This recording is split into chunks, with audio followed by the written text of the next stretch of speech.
किसी जंगल में जादुई पेड़ था। वह बहुत दयालु था। हर पंछियों का मनोकामना पूरा करता था। ठंडियों का मौसम चल रहा था। ठंडी धीरे धीरे बढ़ रहा था।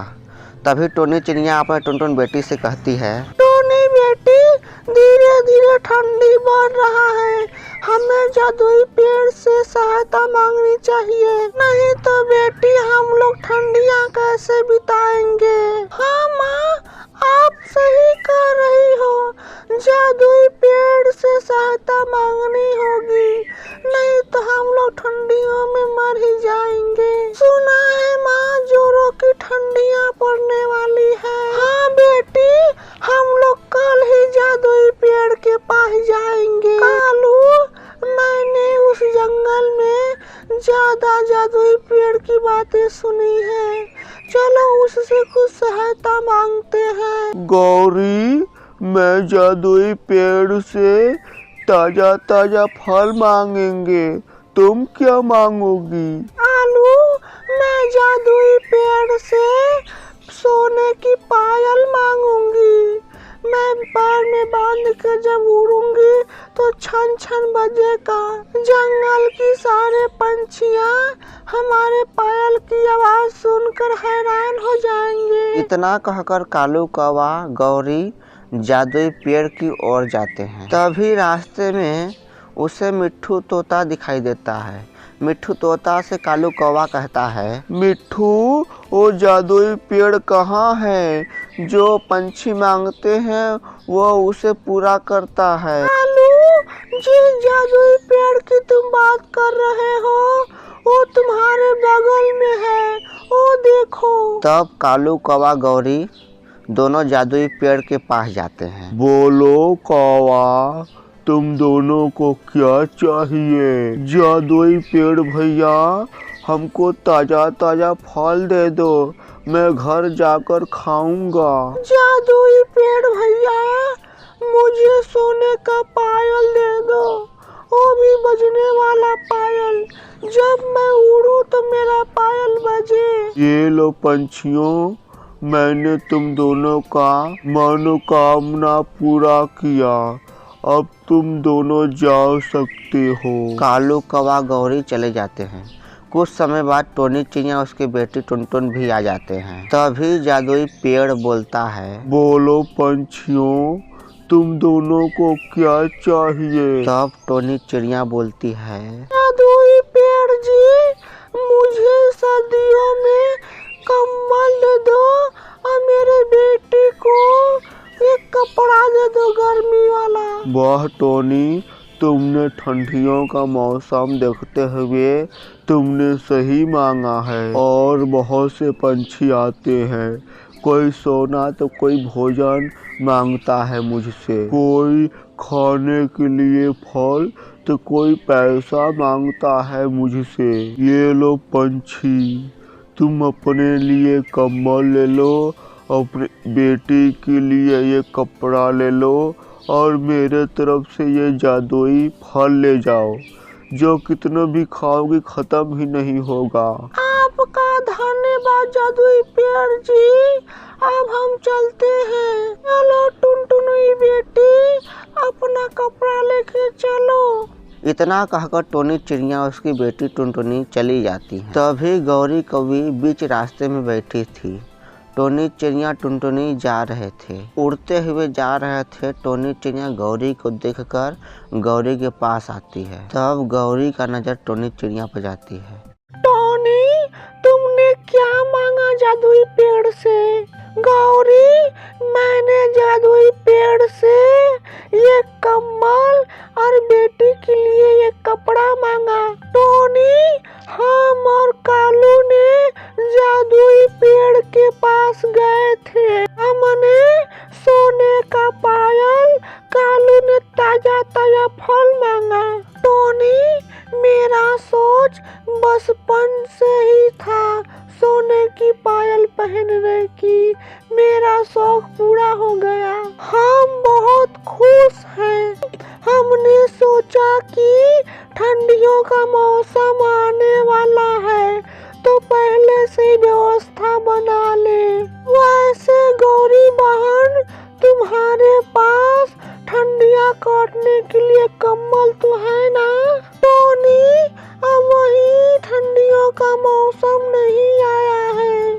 ठंडियों का मौसम आएगा तो मैं जादुई पेड़ से ये कम्बल जाकर मांग लूंगी।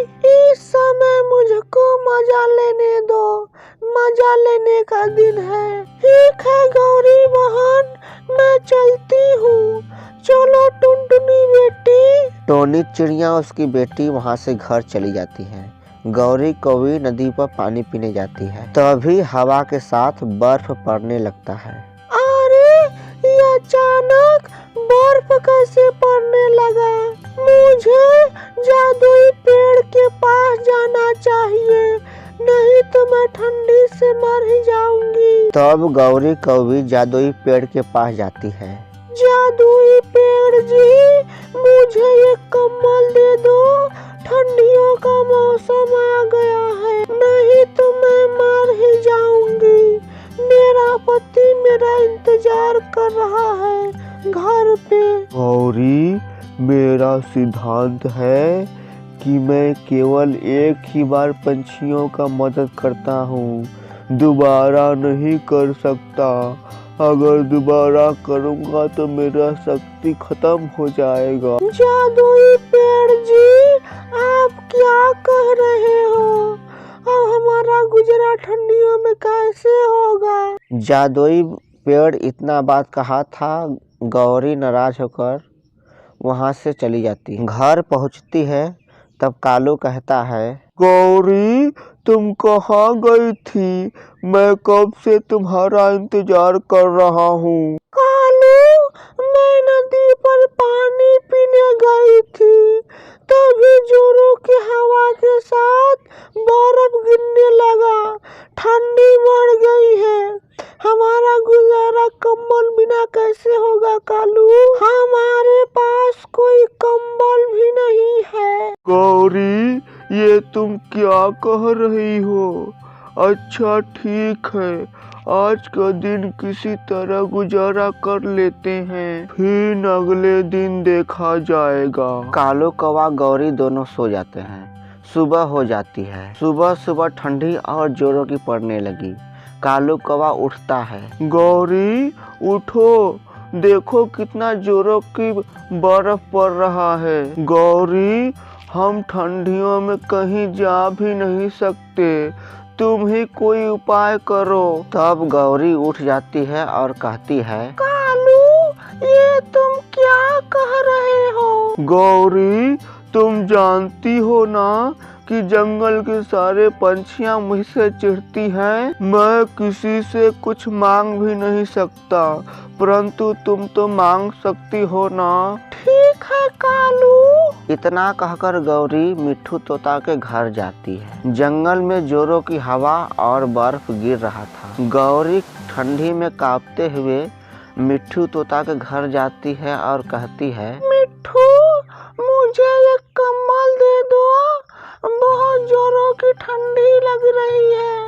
मेरे कालू का तबीयत नहीं ठीक है मिट्ठू, तो मैं क्या करूं?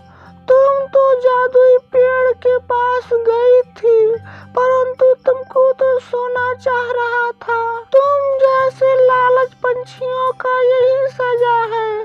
चल भाग यहाँ से। तब गौरी कौवी मिट्ठू तोता के घर से नाराज होकर कबूतर के घर जाती है। कबूतर सोया हुआ था। गौरी कबूतर को आवाज लगाती है। कबूतर घर के बाहर आता है। तब गौरी कहती है, कबूतर भैया, मेरे कालू का तबीयत बहुत खराब है, उसको ठंडी लग रही है, मुझे एक कम्बल दे दो। ठंडी खत्म हो जाने के बाद मैं तुम्हें तुम्हारा कम्बल लौटा दूंगी। गौरी, जाकर जादुई पेड़ से मांगो, मुझसे क्या मांग रही हो? अपना काम बनता है तो भाग भाग कर आती हो, जब हमारा काम पड़ता है तो पीछे भागती हो। मुंह देखो कैसा लटका हुआ है। इस समय चलो भागो यहाँ से, हमारे पास तुम्हारे लिए कुछ नहीं है। तब गौरी वहाँ से टोनी चिड़िया के घर जाती है। टोनी चिड़िया अपने घोंसले में सोई हुई थी। तब गौरी टोनी चिड़िया को बुलाती है। टोनी चिड़िया घर के बाहर आती है। टोनी बहन, प्लीज तुम ही हो जो मेरी मदद कर सकती हो। टोनी, मेरी मदद करो, मेरे कालू का तबीयत बहुत खराब है और ठंडी से मर जाएगा। मुझे ये कम्बल दे दो। टोनी, जब ठंडी खत्म हो जाएगा तो मैं तुम्हारा कम्बल लौटा दूंगी। मेरी मजबूरियों को समझो टोनी, मेरी मदद करो। मैं तुमसे कहा था ना गौरी कि जादुई वृक्ष से ठंडियों का मौसम आ रहा है। ठंडियों में जो जरूरी होता है वही मांगना चाहिए, लेकिन तुमने पायल मांगा। अब देखो कैसी हालत है। उधर तुम्हारे पति कालू भी बीमार है, इधर तुम भी बीमार हो जाओगी। लो गौरी, कम्बल ले जाओ, लेकिन आज के बाद ऐसी गलती ना करना। टोनी बहन, मैंने तुम्हारी बात समझ गई। आज के बाद ऐसा गलती कभी नहीं करूंगी। माँ, कौन आया है? कोई नहीं टुनटुनी बेटी, तुम सो जाओ, मैं आ रही हूँ। गौरी, तुम जाओ, अपने पति का ख्याल रखना। गौरी कम्बल लेकर कालू के पास जाती है। कालू कौवा ठंडी से कांप रहा था। तब गौरी कालू को कम्बल ओढ़ाकर सो जाती है। मेरे प्यारे दोस्तों, अगर हमारे वीडियो पसंद आए तो लाइक सब्सक्राइब करना ना भूलें। आपका दिल से धन्यवाद।